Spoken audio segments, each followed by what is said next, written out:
Ready for dictation? Start. ईंधन की कीमत में किसी भी तरह की राहत की संभावना सुखद और स्वागत योग्य है। घरेलू गैस मूल्य निर्धारण दिशा निर्देशों में संशोधन हुआ है।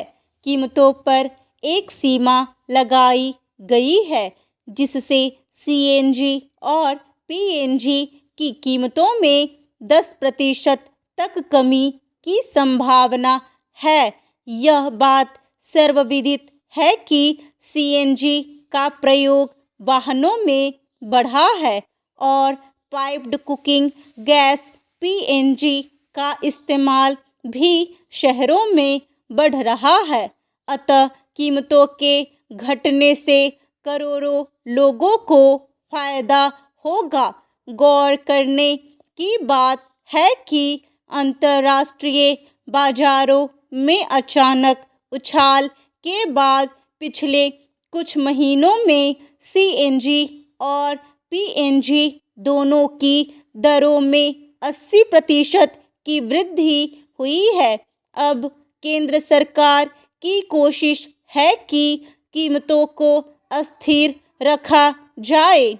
प्रतिकूल बाजार में कीमतों के उतार चढ़ाव से उत्पादकों को पर्याप्त सुरक्षा देने की यह कोशिश कामयाब होनी चाहिए ताकि ज़्यादा से ज़्यादा लोगों को घरेलू बजट स्थिर रहे। ईंधन आज हमारे जीवन की प्राथमिक ज़रूरत है और ईंधन संबंधी नीतियों में सुधार भी प्राथमिकता के साथ हो तो लोगों को बहुत राहत मिलेगी। उत्पादित प्राकृतिक गैस जिन्हें एपीएम भी कहा जाता है, इनकी कीमतों का निर्धारण अमेरिका, कनाडा और रूस जैसे देशों के आधार पर होता है। ये वे देश हैं जहां एपीएम का उत्पादन ज़्यादा है। अब बदलाव यह किया गया है कि एपीएम की कीमतों को आयातित कच्चे तेल की कीमत से जोड़ दिया गया है। कच्चे तेल की कीमतों के अनुपात में अगर सीएनजी और पीएनजी की कीमतें प्रभावित होंगी तो कीमतों का घटना तय है। क्या एलपीजी या घरेलू सिलेंडर गैस पर भी इसका असर होगा? अगर असर होगा तो कितना होगा? अभी यह कहना आसान नहीं है।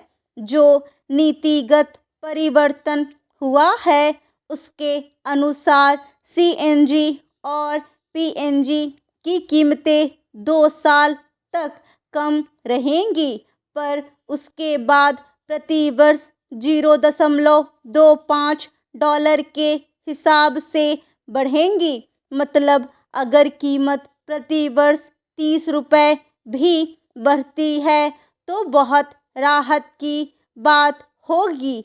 साफ तौर पर बात करें तो नई मूल्य निर्धारण पद्धति 8 अप्रैल से लागू की जाएगी और इसके बाद दिल्ली में सीएनजी की कीमतें 79.56 रुपये प्रति किलोग्राम से घटकर 73.59 रुपये प्रति किलोग्राम होने की उम्मीद है, जबकि मुंबई में सीएनजी की कीमत 79 रुपये प्रति किलोग्राम हो जाने की उम्मीद है।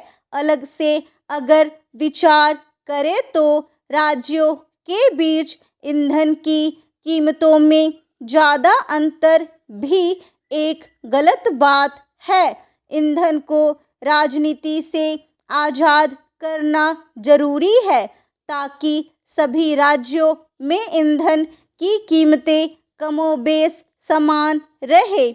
इसके लिए राज्य सरकारों के बीच समन्वय हो और केंद्र भी इसके लिए पहल करे। गौर करने की बात है, आज उपलब्ध जीवाश्म ईंधनों में प्राकृतिक गैस सबसे स्वच्छ जीवाश्म ईंधन है। प्राकृतिक गैस का एक बड़ा उपयोग अब घरों में पाइपलाइन के माध्यम से खाना पकाने में हो रहा है। अभी भारत में 55 लाख से ज़्यादा घरों में पाइप्ड प्राकृतिक गैस पीएनजी की आपूर्ति हो रही है। इसमें हर साल 8 लाख घर जुड़ रहे हैं। सीएनजी के साथ ही पीएनजी की ज़रूरत बढ़ती जाएगी, अतः इनकी कीमतों को नियंत्रित रखना अनिवार्य है। इसके साथ ही सरकार को एलपीजी की कीमतों पर भी ज़्यादा ध्यान देना चाहिए। एलपीजी ग्राहकों की संख्या करीब 30 करोड़ है, मतलब अभी भारत के ज़्यादातर घरों में एलपीजी से ही भोजन पकता है, अतः इसकी कीमतों को नियंत्रित और न्यायपूर्ण रखना जरूरी है।